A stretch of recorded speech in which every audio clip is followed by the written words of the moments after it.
speak.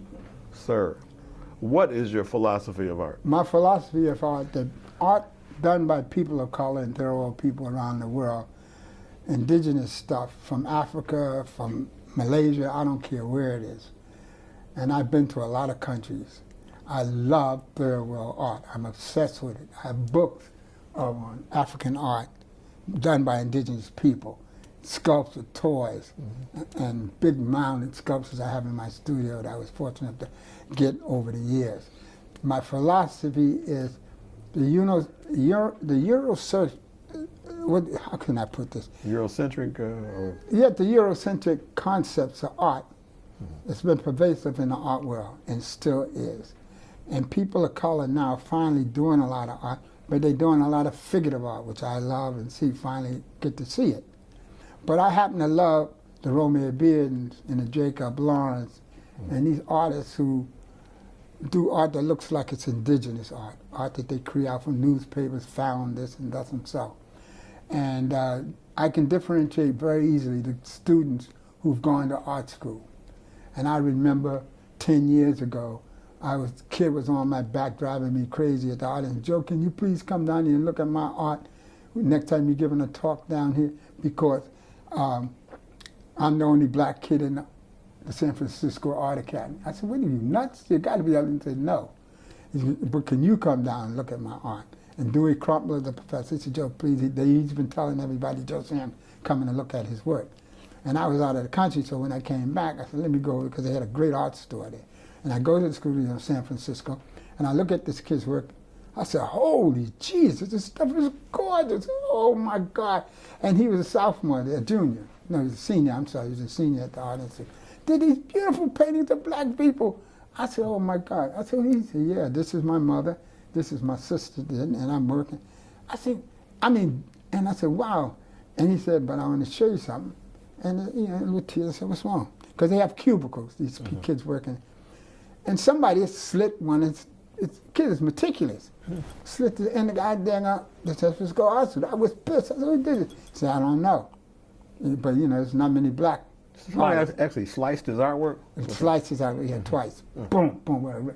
And he was freaked because he was meticulous about it. And I said, don't worry, I'll tell you what. Give me that. I want that painting right there. He did it of his sister who lived in L.A. And his mother, because they're in the gangbanging area, don't go out this house unless I'm out here. You know, teenager, when you come home from school, you keep your...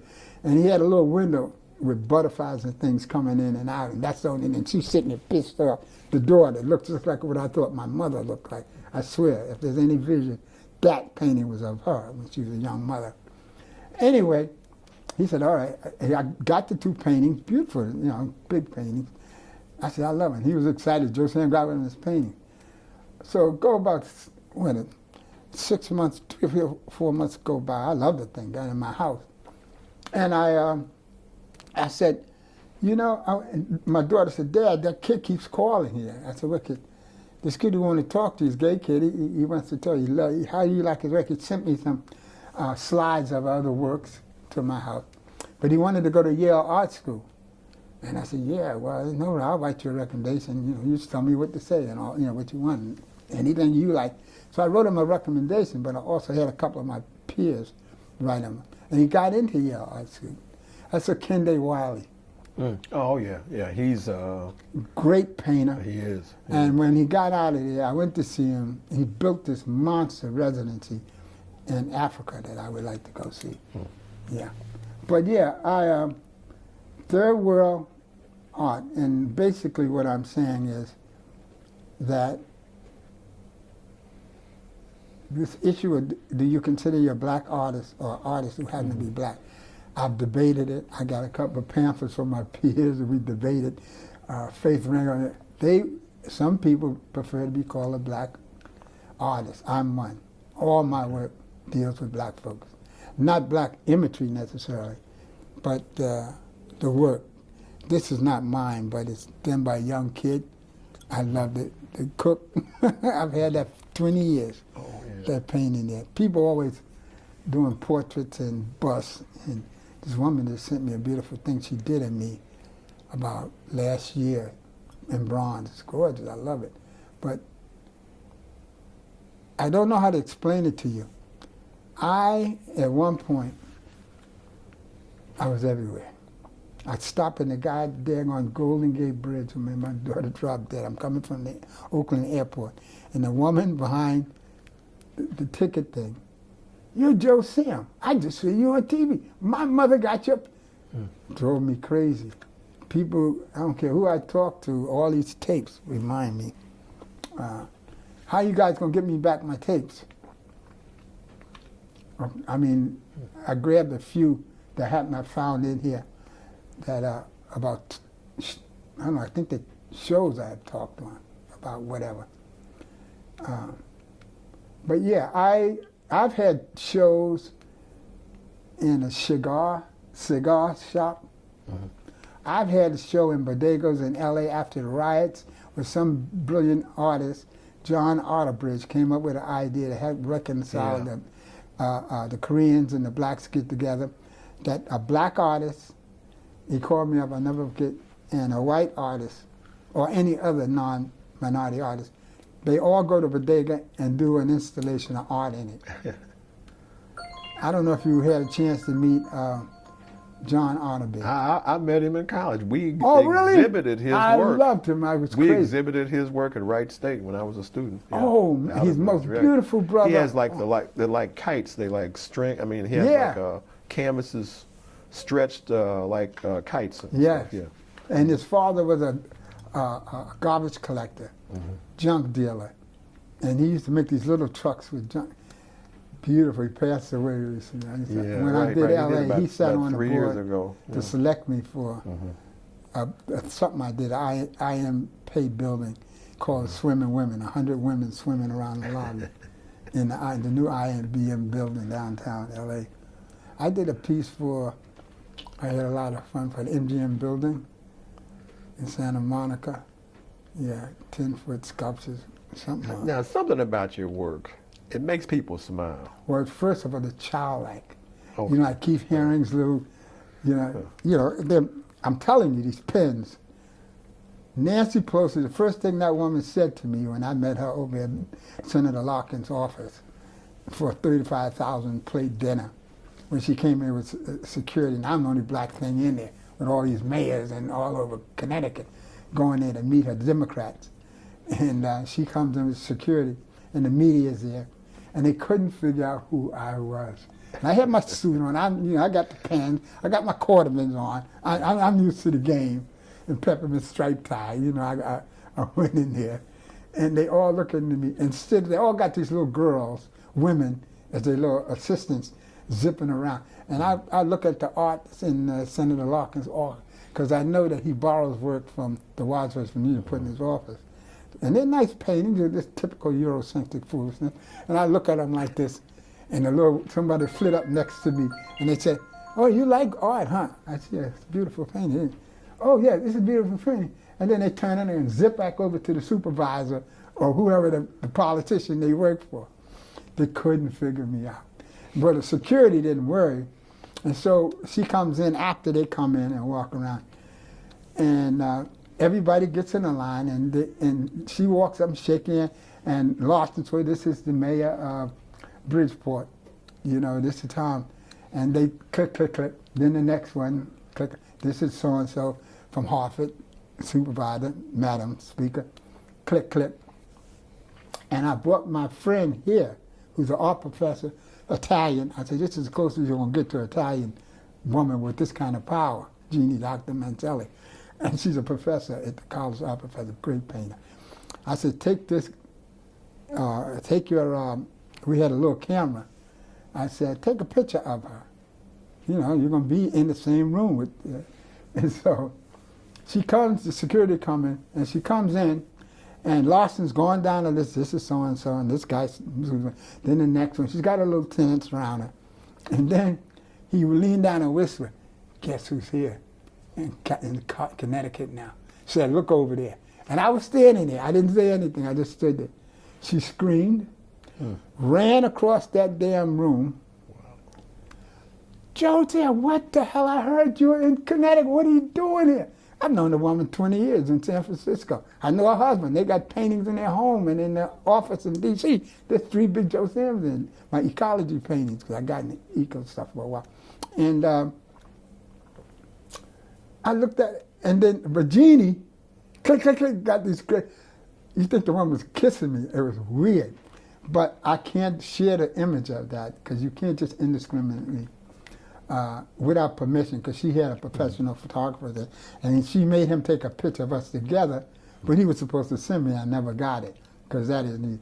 And then she wanted her pen. That's the second thing in our mouth. Paul told me he never saw the pen that I thought I sent her in her office in San Francisco. And that's the first thing in our mouth. Joe Sam, I want my pen, because I know Nancy Pelosi, Diane got hers.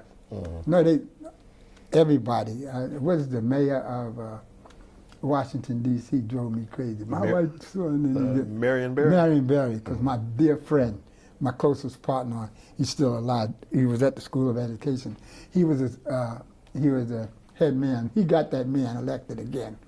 Joe, I want you to come down. I said, Bill, I'm not going down there. I understand Barry smoking dope in at the Prosser in the hotel.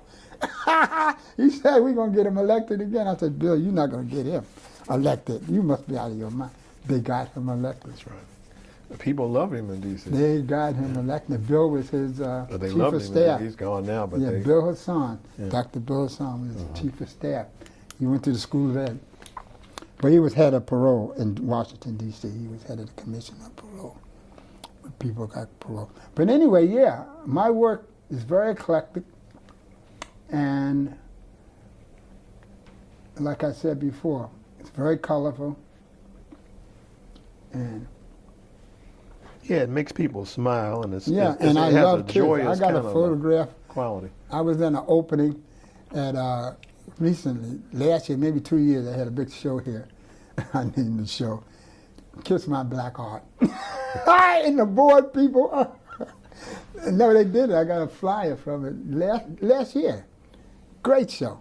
My newest works. I think what I want to ask, your art isn't necessarily silly. Oh, no. At all. No. And you got a Black Lives Matter series. I you saw see that coming piece in the wall when you go out there of the church, of the killing of those black folks in that church? It's a very powerful piece, and I love it. And everybody wants it, but I'm not going to get rid of it yet. I have this 45 big paintings stored in this building. They took off all the floors. You said you saw 2 of them in the lobby downstairs. Right. Yeah, those are Josiah works. Yeah, that kind of work. When I was in China, I did some major works dealing with Tiananmen Square. And they sent a contingent of about 20 Chinese diplomats from California, from LA, came up to the Windsor Rich Art Center on a bus to see this exhibit I had at the Richmond Art Center in California, big, beautiful center. And they came in to see these paintings I did, mixed media pieces I did on Tiananmen Square. And they were all right, they liked it. They wrote a letter, and the director had to write them a letter apologizing for Joe Sam's work. I thought that was a little weird. But after that, from the board, and if you're offended by it, that's so. And then I had a show recently that there's a photograph of somebody took of this young kid, because I was told, people drive you, Joe Sam, could you sign it, and all this kind of stuff. And I'm talking to them, and the people, Joe Sam, can you sign this? The worst thing happened is the damn cell phones. You can take photographs, they won't let you go because they click, click, click, click, click. But in the old days, you get 12 in your camera, and that was it. Yeah, that's it. Yeah. And this little kid, someone took a picture of him. I swear, I'm talking to you and I had a show of a piece that was great. And it's photographer, but yeah, I guess tons of photography stuff. I got about 3,000 photographs of everything. But anyway, I heard this kid say, he looked at me, he had his arms crossed. He was about 7 or 9, 10 maybe. A little wise ass. He was looking at the painting of Joe Sam. It's a good size one, maybe 8 by 5 or something. I forgot which one it was, but he was looking at it. And his mother was, everybody's packed in there. For the first time, a lot of minorities were coming because they know Joe Sam going to say come. But he said, who did this shit? I swear to God. He said, who did this shit? I could do that. I said, oh, that's what I'm after. You know, the kid, I swear to God. And the guy who heard him took a picture of him looking at it. Like, who did this shit? And he said, and the thing about an artist, I swear to God, I'm talking to you, and there's about 10 other people waiting to go talk to me. I heard him as clear as a bell. Because that's how artists are tuned to how people look at their work. It's fascinating. I've seen that before. You know, how a room could be crowded and talking, and if somebody says something about your art, the artist, and it's like they got to tune in. But no, I have never had an art agent. I never studied a class in art. I never had a mentor in art. I've worked with other artists who I like their work, but I've curated shows. I've selected NEA grants throughout the country. But I did fascinating things like the Children's Hospital in Russia. I was there for a month doing the interior, which I have newspaper articles, photographs. And I did a homeless shelter for women in Palo Alto, one of the richest communities in the United States. They built this block-long thing for single women. I've done a golf course in Texas. I've done a national park in Santa Fe, working with landscape engineers. I don't do murals, I just subcontract our muralists because I love mural works. But I like to hire young muralists. And I've done only one big one, the one you see. Oh, you didn't see it. That I won in. So do you lay them out ahead of time for them murals, to paint, or do you just give you them? draw them out. Yeah, okay. I draw them out. Okay. And these guys, muralists are okay. amazing. They go out and grit it out, get it done. I love their work. I love mural work. Hartford is doing great mural work. And my latest thing is right here. I submitted last year. They're building a brand new college in the black community, a community college, and a new park and a garden. And they put out an RSVP for artists. And of course it's driving me crazy. I've been here like 8 years. I've been running them. Barbara handles this stuff in my studio. And this is the last piece right there. And for some reason, I'm so used to getting them, you know, being demand. It's funny, I don't need an agent. I don't need a gallery. But I figure when I'm dead and gone, they'll deal with it. You know what I'm saying? Like I said, the owner of this building and the CEO, they own Mohegan Sun, the gambling casinos and all that stuff. They own it. They from New York and Boston. And the owner who's whatever you call him, he lives in this building. This was his pet project. There's a penthouse upstairs. And it cut my rent in half for nothing. He wanted 2 Joe Sams for his, and he has it, so been here 8 years. And my contract, the gutting, if you look at the building, they're changing the paint, all the floors. And I don't know, I decided to get my art out of here and put it in a place where my kids will be able to get it. And because I got a storage place here in Windsor, Connecticut, where I have a smaller studio, but I built a studio in Windsor from the ground up. Beautiful skylights, hot tub, 40-foot deck, under a gray bit weeping willow. And I had to sell it because I had to buy this little house to get the property that I wanted. But it's only 10 minutes from Bradley International Airport. And I'm familiar with Amherst and all around here, Springfield. What brought you back to Connecticut anyway? My kids. Okay. Why Connecticut? Because my friend, who I told you, the professor, I know, and her husband, I knew back in when we were at 68, when we got to Amherst. She was married then at the time. And I've known Jeannie for about, 50 some odd years. And she said, Joe, you remember the town that we used to go down and called Windsor, beautiful? This town had the first black, this is the town that saved the Amistad, yeah. Amistad, I'm sorry, the Amistad. Yeah, and they had the thing down across the street. There's the judge where they had the big court cases. Remember they freed the slaves? And these are the people, Quakers or whatever you want to call them in Windsor. They had black kids going to school in the 1800s. There had black folks living up there in the 1800s in Windsor. Old town, beautiful. The graveyard, you go out there. Yeah, they had the first black chief, I think, in New England. And that was the other case fascinating thing when you talk about when Don and I got to California. No, when Ronnie and I first got to Amherst, I left her there to find us a place to live. And when we came back from the trip with Dwight, and she said, I found us a place. And she took me to this beautiful, these wonderful little houses, got rooms for students and all that, and faculty. And she said, and she goes back, I go in, and a woman told her, I'm sorry, it's gone, when she saw me coming down the walkway with me. I said, oh, shit, now what? And she owned a lot of houses in that community, go way back to the 1600s, her family. And she was one of the racist pigs in the town, because she owned a lot of those fraternity properties in the college town. Because it used to be agricultural college, I've been told, back in the day. But nevertheless, the woman said no. And I said, what? So I went back to UMass, got two of my white friends. They went, oh yeah, I got a great space for you. We sent it specifically to that house. Okay, yeah, it's available. All right, they came at Joe, they said, I said, oh cool, write it down. I said, then I sent an interracial couple down there. And then the same thing happened. Then I sent a black couple. This school, they love this.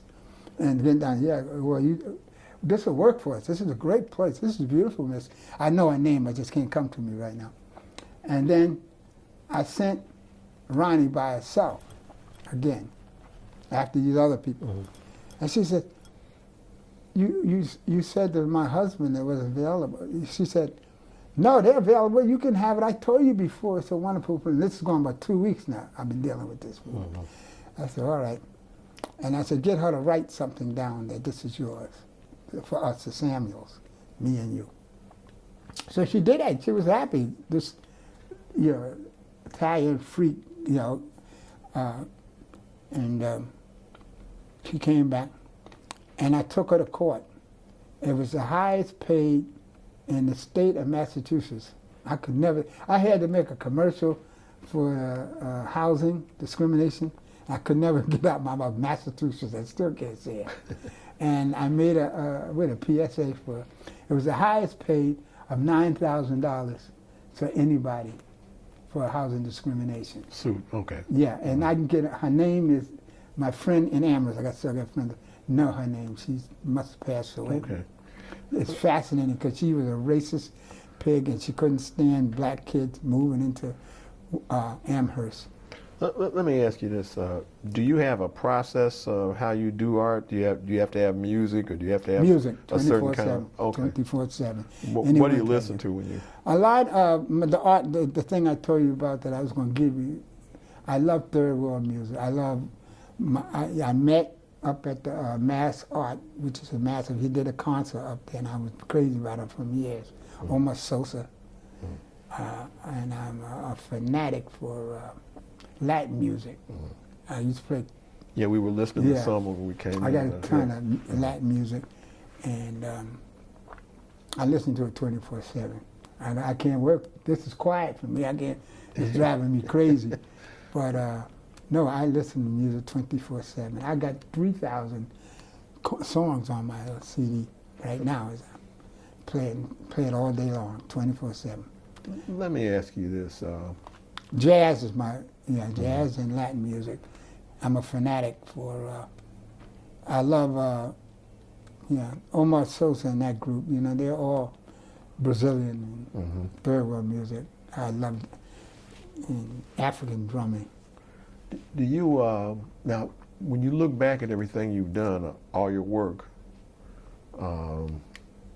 what today would you consider, what are you the proudest of? I mean, what I think the proudest thing I'm of in my work is when I have to meet with an indigenous minority community, whether it's Japanese, Chinese, black, Filipino, whatever, and they want a Joe Sam in their community. Joe, the black sisters in Oakland, I got articles up in Yang Yang. You're more than welcome to look at them and get them back to me. But if you could get to, the thing I think is, I must have 2,500 images, openings of train stations when the people come to see sculptures and all this stuff installed, and because they're big openings when they happen. I did a school in Anchorage, Alaska. First of all, I didn't know that many black people were up there. Nova Scotia, you know how many black folks in Nova Scotia? And I'm proud of a lot of interesting things I can't name. One is I was commissioned by the military, the Navy, the Army, the Marines, to do the portraits of the first 6 Medal of Honor winners in military in its history. You got to remember, it wasn't until the Korean War that they ever allowed a black person to get the Medal of Honor. They would give it to their white honors, okay? And one of the last living that not Carter, what's his name, old crazy, played the trumpet, the president. I know exactly. Clinton. Played the saxophone. Yeah. Well, Clinton, there used to be a black guy head of the army, I guess, in Washington, D.C. He wore a suit, but he was over the army. I forgot his name. Because they have 7,000 people in Centennial Hall, is what it's called. And he was there to introduce the unveiling of my They asked me to do the portraits of all of them. And one was still alive, Vernon Baker, and he lived in Pocatello, Idaho. And the Idaho governor sent him down to, what is it, Boise, I think it is, the city? Are you referring to Togo West? Togo West, that's his name. I've been trying to remember Togo West. Yeah. What was he, the Army? He didn't have a uniform on, he had a suit. No, he was Secretary of the Army. The secretary, something like that. Yeah. Anyway, he introduced it. And I was curious, I remember him. We interviewed him for Historymakers. Because he was powerful, but I couldn't understand why he wasn't in the military, because he was on the stage, I'm on the stage, and Vernon Baker was the last living of that group, okay? And I couldn't figure out what was this thing about the only president that the United States has to salute, regardless of whether he's a shoemaker, shining shoes, is a Medal of Honor winner. He does not have to salute any person on planet Earth, but if you are a Medal of Honor winner, you understand? He must salute you, whether you're scrubbing the floor, and that's why they couldn't do it. Yep. And it wasn't passed to, Clinton got that changed, and I got a big photograph of him in his office with Smitty, my partner, who was the liaison. And the portraits traveled to military bases for 6 years. I have them all in stores. They sent them back to me. They did a beautiful job framing them. Now, when you think about everything you've done to this point, I really admire. Okay, that's okay. Because there was about 10,000 people in that auditorium, and last year I was voted Man of the Year for Connecticut, and I loved it. It was beautiful. I had to wear my suit. All right, you said they had a beautiful ceremony. Yeah, at the Bush. No, it's done by the 100 black men, something all over the United States, and they came here. 3 levels. That balcony was packed. The sisters were all in there first. And I get up on the stage, they gave me a standing ovation, it was on a big screen. I ask you, like, if you were a member of the National Conference of Artists, the NCA. You know, sometimes I join these things just to donate money to them, but never follow up. Because there's a BLA, there's a ton of them now, okay? Different black arts organizations. organizations. Yeah, black art organizations. And I just found out the one in Morristown, the Morris Museum, they just came. Now, if you don't come pick up the art, you're not getting my work. But they came and picked up the art, and they're going to ship it. And this building here, they said, Joe Sam, could you put something on each floor? I said, the only thing I got art that's available that I got control of is in my studio in San Francisco. They said, we'll bring it, we'll get it here. And I said, yeah, well, go ahead. I got 40 pieces, big paintings, if you want to bring. Yeah, we'll get them. So they had them shipped out here. But the funny, the guy, the manager, he said, Joe, when we had the truck in to bring art, first of all, they gave them a price of like 20 grand to bring all the work out here. And they said, the people felt it was Joe Sam. They said, no, the insurance make us double that. So they went up to, I think it was like 70 grand to box these paintings up, because they were in big ass boxes and all of that. But what was funny was, I said, look, I got 10 brothers in San Francisco. We'll get a truck for fraction of that and bring them paintings here. But no, they went to, ship art, they call it. They ship stuff all over the world. Because my daughter ships that. All right, we have to pause here. Oh, yeah, okay. Let me get out of here. All right. Now, we always ask this question. Yeah. When you look back at everything you've done so far, and you've done a whole lot, is there anything major you would do differently if you could go back and change something? In my life, I realized that I should have made a better effort to track down my family. The technology today, they can do it. Some of it, if you really have to pay for it. And I met Skip Gates in the Inkwell about 10, 15 years ago. My wife and I were in Donna, and I were out there. Up in Martha's Vineyard. Martha's Vineyard. And at that house, I knew a guy who liked my work. His name was Peter Norton. He's a computer genius or whatever he is. And he had a big house out there, a big monster house. He was white. And Skip Gates and his wife at the time and their two daughters were living in that particular house. And we ran into each other, my wife and my daughter and we all had dinner in his house. And I was fascinated by today, he's the one that's doing all this work of ancestries. I would have made an effort to track. I was alone on my own. My kids have never had an aunt, uncle, grandmother that they know of. And they got their own kids right now. And they let me go on that. And when I say they love me to death, and ironically, all three of their mothers are tight. I see them all the time. They share each other. We go to Christmas all the time, Thanksgiving, that kind of thing. I happen to meet three brilliant women who are the mothers of my three kids. They're all PhDs. When I say that, I mean smart, kind of, and administrators. They're all in third world issues, women, political, gay kind of works. And they're known all over the planet for what they do. And my daughter is following right in their blue. I'm amazed that every time I look up, she sends me a magazine and there she is, or the New York Times, there she is.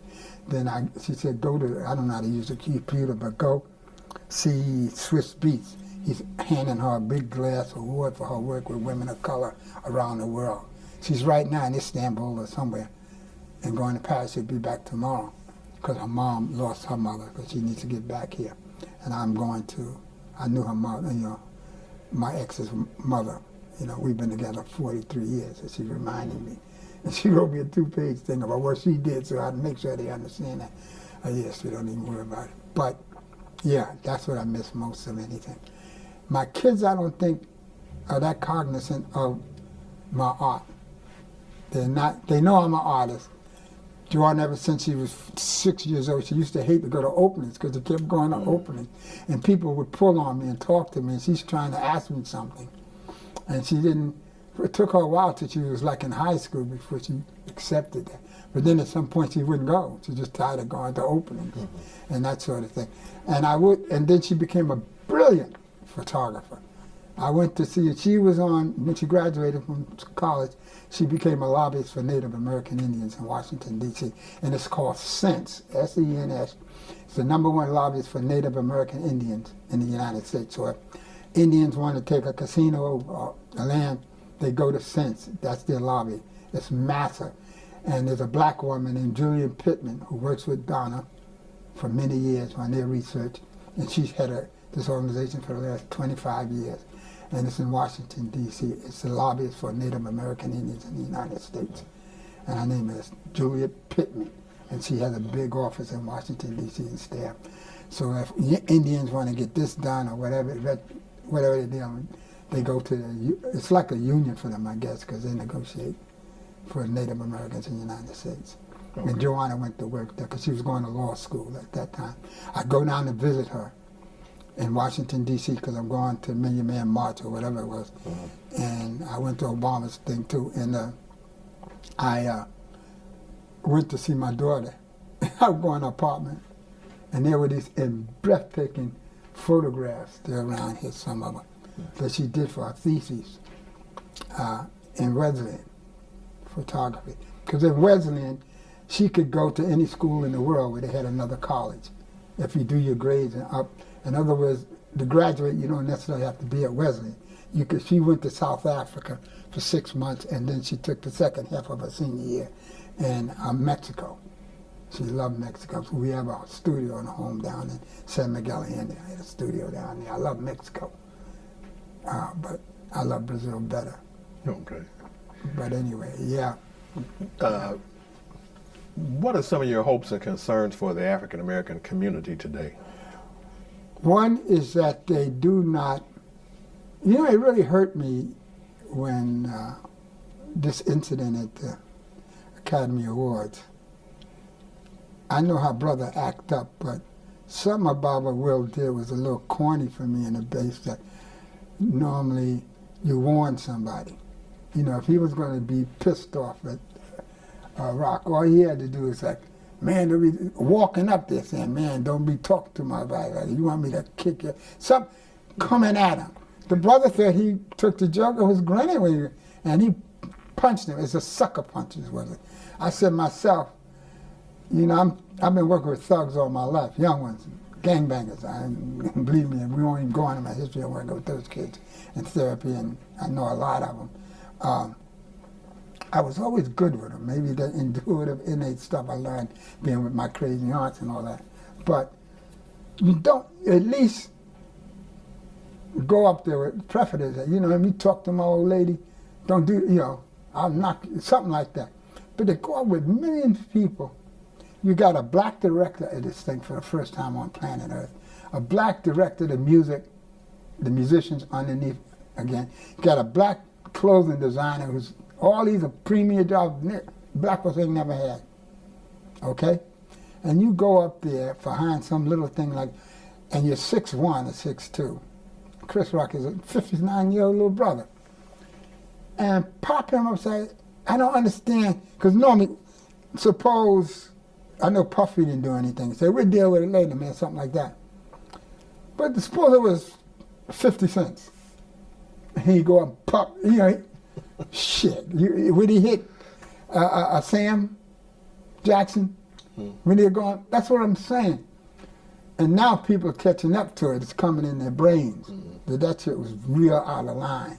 Yeah. And, you know, the sister, Jan, you know, she's been running, her thing is strange anyway sometimes, but he got a right to defend it. But, you know, to sucker punch him in front of millions of people around the world, and about us for the first time getting an opportunity to spearhead this thing after the 19 fiasco, you know, that here you finally get, artists are finally getting a little recognized.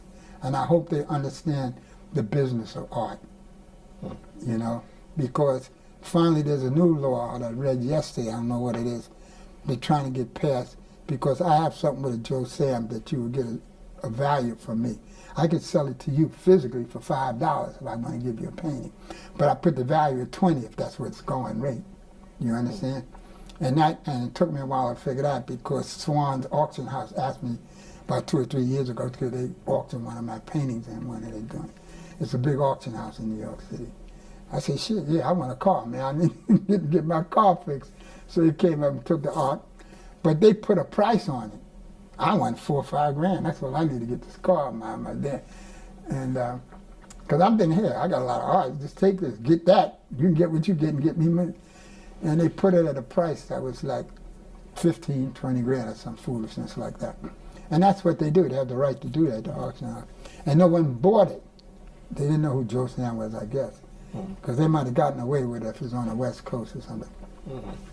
And they brought it back. And now when I go to sell something and negotiate something, I learned to put a price on it. So if I gave you a painting for $5, I'm putting a value. So you sign it, I sign it.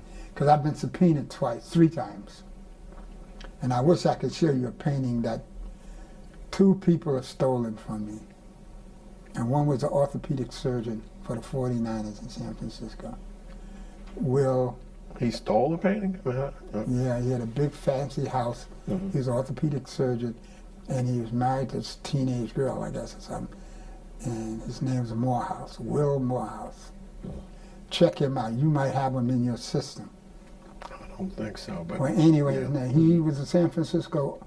Now he went out to Dallas, Texas, and started another business. But, you know, he invited my wife and I to his house for dinner. It was on the weekend. He wanted to show me my painting installed in his home. Beautiful, big paintings.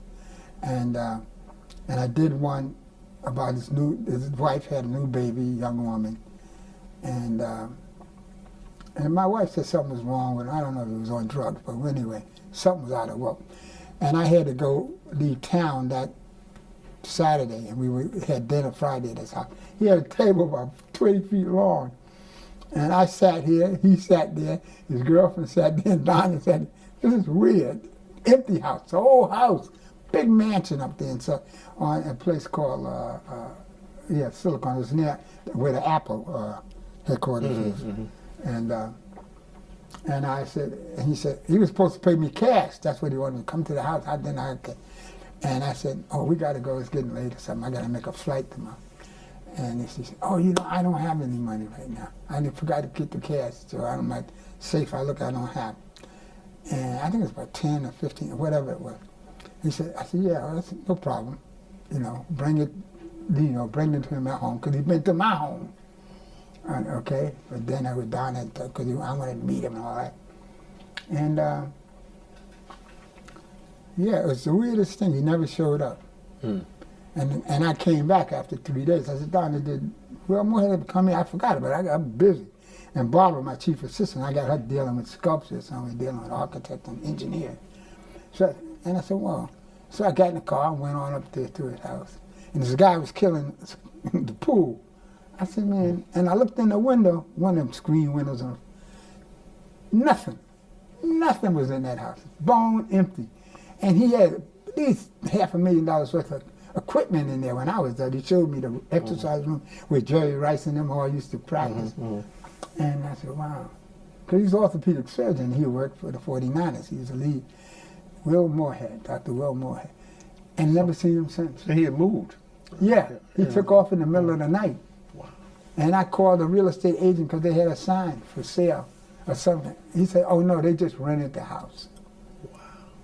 And he had other things, and I should have known when he had these fakes, all these fake paintings, prints and stuff there were fake. I knew that.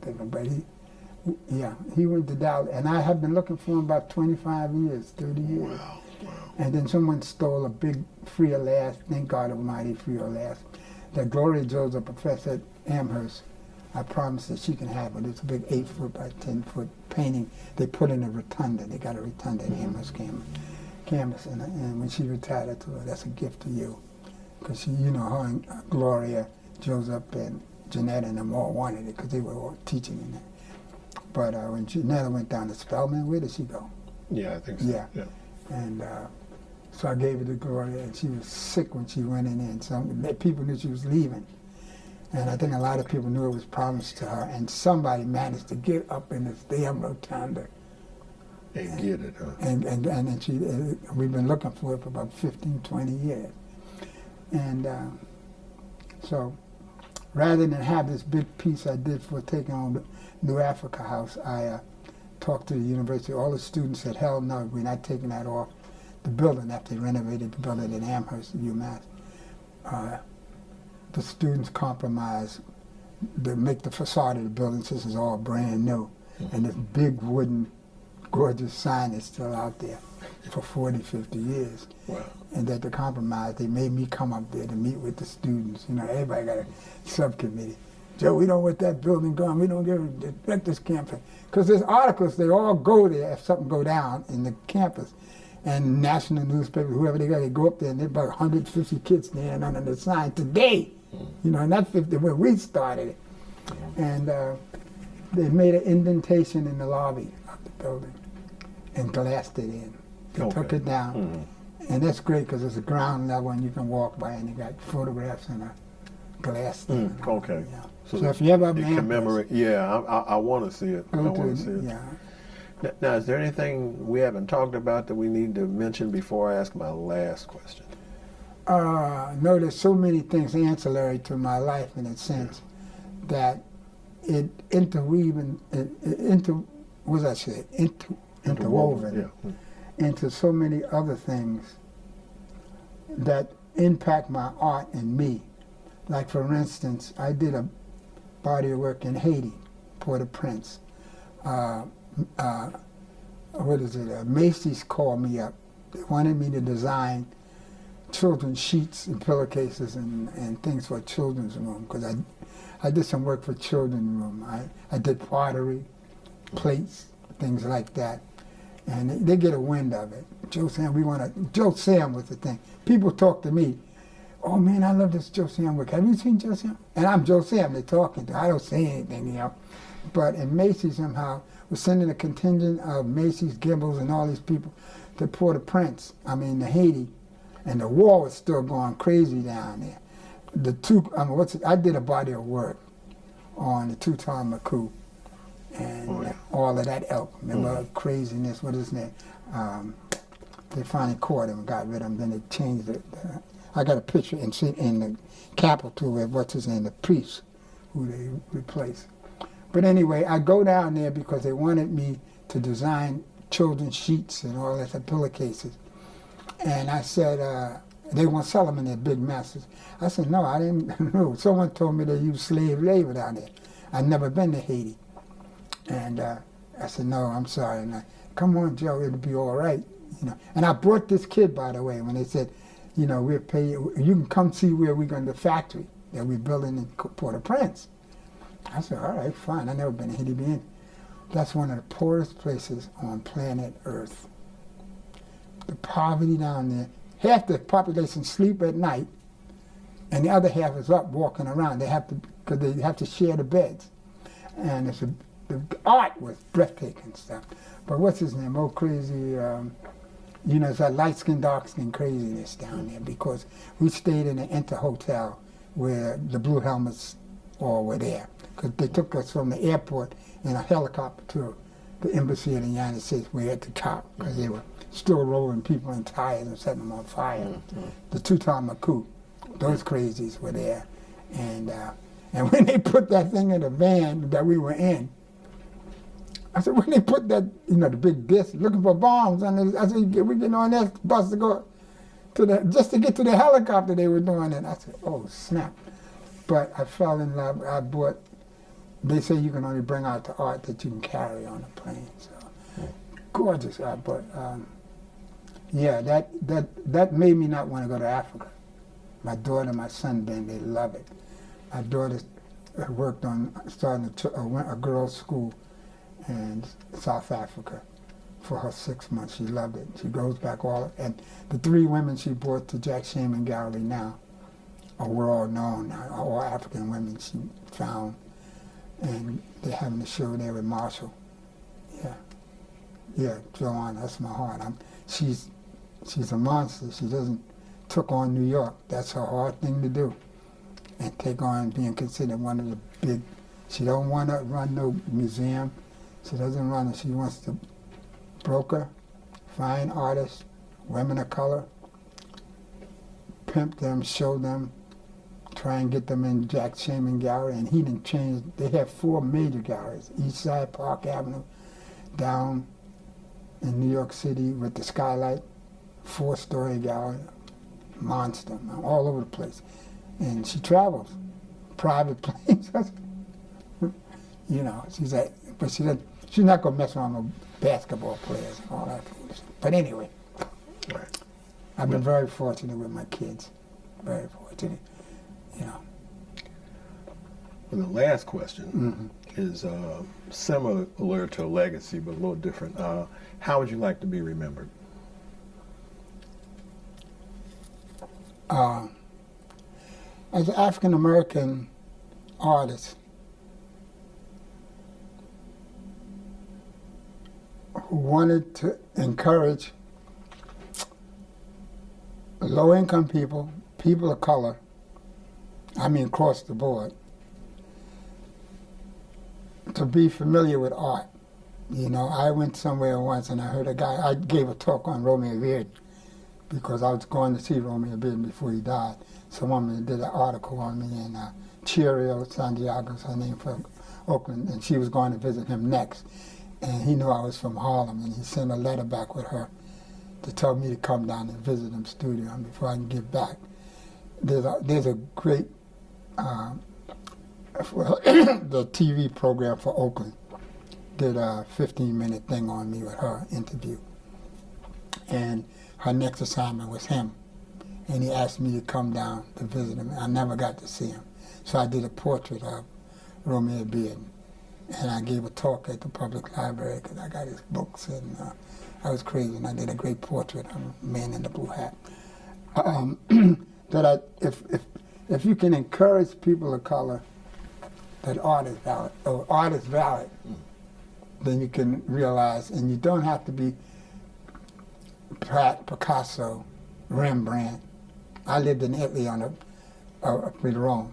Lived in Florence, Italy. My wife and my daughter, she speaks fluent Italian, Joanna. And my old lady, Ronnie, Donna, speaks Italian. She's Sicilian Portuguese. And we lived right on the Arno River, right near the Point Vecchio.